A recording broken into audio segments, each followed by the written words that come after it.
Sur le monde cardinal de Santarcus, la simple évocation du nom des Minetti suffit à provoquer la stupeur jusque dans les plus hautes sphères du pouvoir. Chaque génération de cette famille a toujours été liée à l'Inquisition impériale d'une manière ou d'une autre. La présence des Minetti est un signe de mauvais augure.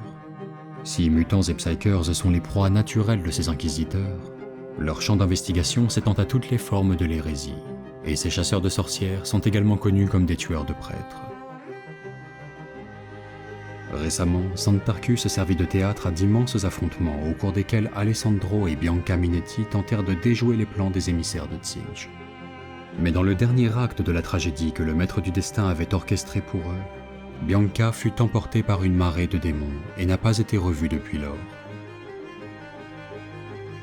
Nul ne connaît vraiment la nature des liens qui relient Bianca à Alessandro. Certains pensent qu'elle est sa sœur, d'autres qu'elle est sa femme. Le confesseur Léopoldus perdit sa langue pour avoir osé murmurer qu'elle était les deux à la fois. Peut-être que les deux inquisiteurs ne partagent rien d'autre que leur connaissance des domaines occultes. Un savoir trop précieux pour être perdu. Une seule chose est sûre, Alessandro ne reculera devant rien pour retrouver Bianca.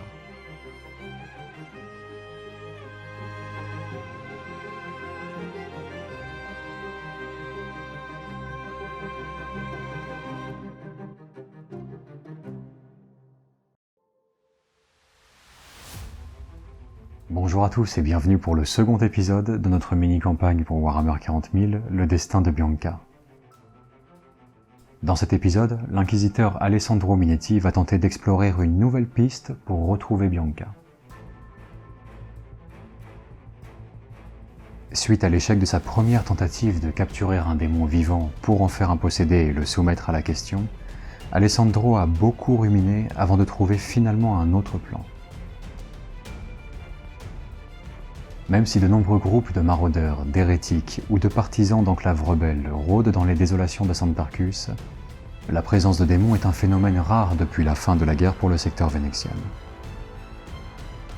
Ne pouvant se contenter d'attendre que de nouveaux démons se manifestent d'eux-mêmes sur Santarcus dans l'espoir d'en capturer un, Alessandro savait qu'il lui faudrait forcer la main du destin. En parcourant les nombreuses pages des tomes du savoir interdit que les Minetti ont à leur disposition depuis des générations, l'inquisiteur finit par élaborer un nouveau plan. À l'intérieur de ses manuels de démonologie, l'inquisiteur a trouvé plusieurs passages évoquant toujours les mêmes démons. Deux diablotins bleutés, voltant au-dessus des champs de bataille, à la recherche des fragments des connaissances perdues de leur dieu tutélaire. Ces deux espiègles créatures semblent tourmenter particulièrement les psykers disposant des pouvoirs les plus insolites, en les suivant comme des ombres dans le but de siphonner leurs sortilèges. L'inquisiteur Alessandro n'est lui-même pas un psyker, mais il a une riche connaissance du domaine ésotérique et dispose de plusieurs dizaines de ses sorciers dans les geôles du repère secret des Minetti. L'un de ces psykers captifs, Jaezar le Tourmenté, dispose d'un pouvoir singulier de psychokinésie. Ce pouvoir si puissant que Jaezar lui-même ne semble absolument pas être en mesure de contrôler ne manquera pas de susciter la convoitise de ces deux petits démons bleutés mentionnés dans les tomes du savoir interdit des Minetti. Ce psyker captif servira donc de proie pour attirer ces démons dans l'univers matériel, et Alessandro compte bien arracher des mains de ces créatures les ouvrages qu'ils sont les seuls à posséder et sur lesquels aucun mortel n'a jamais posé les yeux. Il compte bien trouver parmi les pages de ce livre provenant directement de l'outre-monde un moyen de retrouver Bianca. Alessandro a donc amené Jaezar loin des regards indiscrets des Tarcusiens, sous contrôle de sa suite inquisitoriale pour qu'il déchaîne son pouvoir, et bien que des premiers démons multicolores n'aient pas tardé à faire leur apparition, il n'y a toujours aucune trace des deux démons qui intéressent Alessandro. Mais Alessandro garde bon espoir qu'ils finissent par se manifester, d'autant plus que certains vétérans parmi les rangs des soldats tarcusiens prétendent avoir déjà vu ces deux petites créatures azurées. Cela étant dit, même si les nombreuses incursions démoniaques apportent du crédit aux affirmations de ces soldats, Alessandro ne saurait ignorer qu'ils sont tous prêts à prendre des libertés avec la réalité, du moment que cela leur permet de raconter une histoire plus intéressante que les autres. Afin de mener à bien cette mission particulière, mais sans éveiller trop de soupçons, l'inquisiteur n'a réquisitionné que 2 cohortes des Lions de Santarcus. Chacune de ces cohortes est composée de 2 escouades d'infanterie, une escouade de commandement et 2 sentinelles avec autocanon. À la tête de cette cinquantaine de mythomanes patentés se trouve le comte d'Authier, le seul peut-être parmi tous à avoir réellement vécu les histoires qu'il raconte. La suite inquisitoriale d'Alessandro devra à la fois maintenir le Psyker captif et le protéger contre la horde de démons.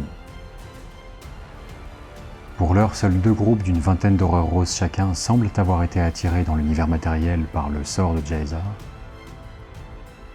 Si pour les Lions de Santarcus, les démons sont déjà bien assez nombreux à leur goût, Alessandro en escomptait au moins 2 de plus.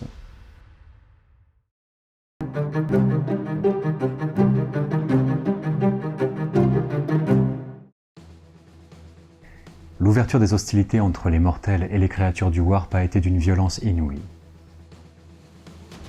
Les gardes impériaux réagirent avec promptitude à l'apparition des démons qui s'étaient matérialisés à seulement quelques mètres d'eux. Leurs salves de tirs successives éliminèrent un grand nombre de ces créatures. Cependant, même sous un feu nourri, les horreurs mutaient et se démultipliaient, progressant inexorablement vers les rangs des soldats tarcusiens. Les coups de griffes et de crocs de ces créatures révulsantes s'avérèrent aussi meurtriers que ne le furent les salves de tir des impériaux. Une escouade entière des Lions de Santarcus tomba sous les assauts des démons. Seuls les horreurs roses et le comte d'Authier continuaient d'afficher une mine réjouie au milieu de cette mêlée sanglante. Tandis que l'autre groupe d'horreurs déferla comme une marée multicolore sur les sentinelles et une escouade d'infanterie, les scribes bleus, attirés par l'énergie psychique de Jae'Zar, apparurent enfin. Alessandro se réjouit dans son fort intérieur de cette soudaine apparition. Il interpréta le comportement inhabituel des démons de Tzeentch, d'ordinaire réticents à toute forme de combat rapproché, comme un signe que ces 2 créatures bleutées étaient bien celles qui l'intéressaient, car on prêtait à ces démons un talent singulier pour la ruse et les intrigues. Mais avec près de la moitié de ses hommes se trouvant aux prises avec les démons, Alessandro sait qu'il lui faudra lui-même faire preuve d'habileté tactique pour parvenir à ses fins.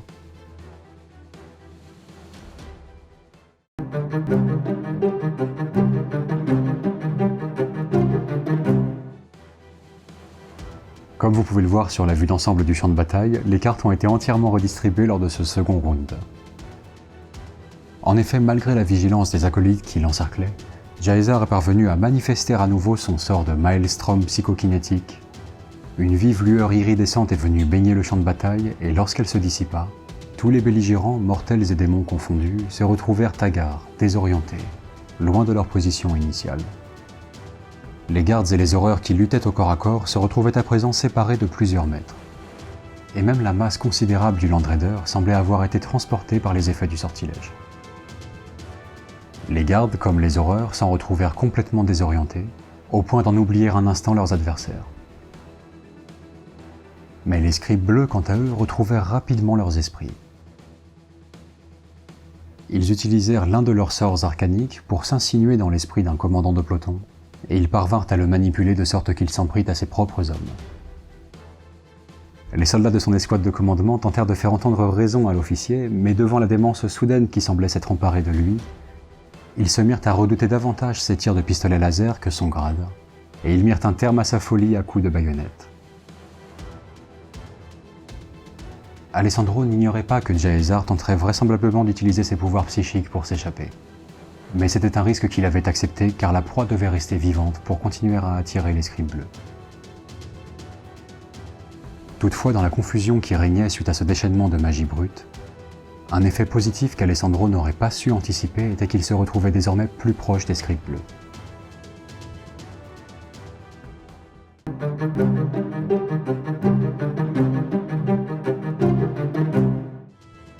Ce troisième round fut un tournant décisif dans la bataille.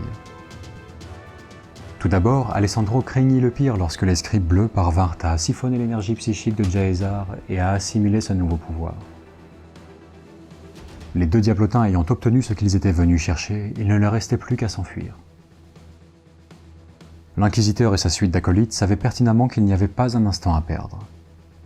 Armes au poing, ils se ruèrent sur les scribes bleus. Le tir du pistolet Inferno d'Alessandro atteignit les scribes bleus de plein fouet, mais l'aura de protection surnaturelle des démons les préserva des effets dévastateurs de cette arme. Parallèlement, à l'autre bout du champ de bataille, les lions de Santarcus retrouvèrent rapidement leurs esprits suite à la confusion laissée par le sort de Jae'Zar. Ils se mirent en ordre de combat et, par des salves de tir calmes et disciplinés, éradiquèrent entièrement l'un des deux groupes d'horreur rose. Quant à l'autre moitié de l'hoste démoniaque, elle tomba dans la diversion causée par les pilotes de sentinelles. Tandis qu'elle griffait frénétiquement l'épais blindage de ses marcheurs pour y déceler la moindre faille, Alessandro et ses acolytes en profitèrent pour charger les scribes bleus. Le combat qui s'ensuivit fut bref et les scribes bleus furent promptement bannis de l'univers matériel. Tandis qu'ils se dissipaient progressivement en maudissant ces mortels, Alessandro s'empara du livre ésotérique tant convoité.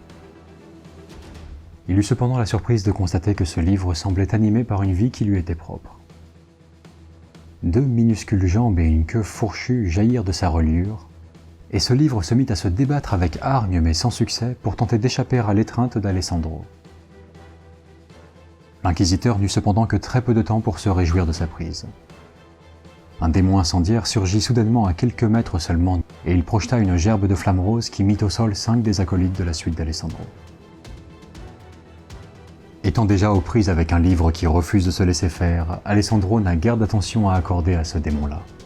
Seul lui importe désormais de regagner son Land Raider pour s'extirper de cette zone de combat.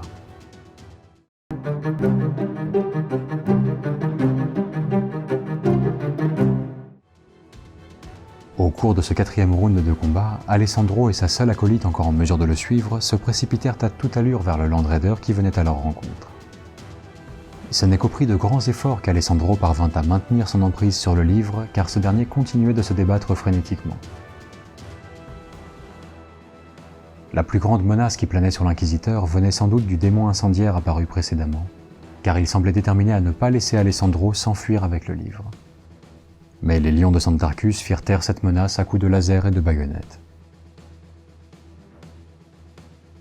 Mais une seconde menace beaucoup plus sournoise et inattendue faillit mettre en péril la vie de l'inquisiteur. Le porte-étendard du dernier groupe d'horreur rose restant pointa son doigt en direction du dos d'Alessandro pour expérimenter sur lui les effets complètement aléatoires des flammes du changement. Mais l'inquisiteur en fuite semblait avoir la faveur du destin, car tout ce qui jaillit du doigt du démon fut un nuage de paillettes irisées.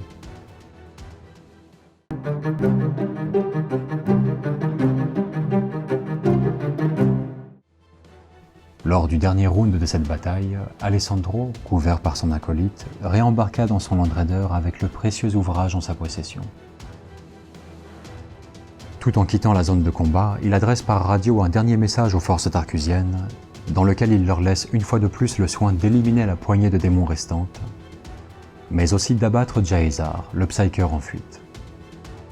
Son énergie psychique ayant été drainée par les scribes bleus, ce captif ne présente plus aucun intérêt.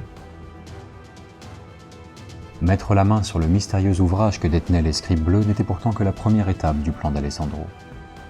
Il lui faudra maintenant plonger à corps perdu dans l'étude de ce recueil mystérieux, pour tenter d'y déceler un quelconque moyen d'entrer en contact avec l'inquisitrice disparue.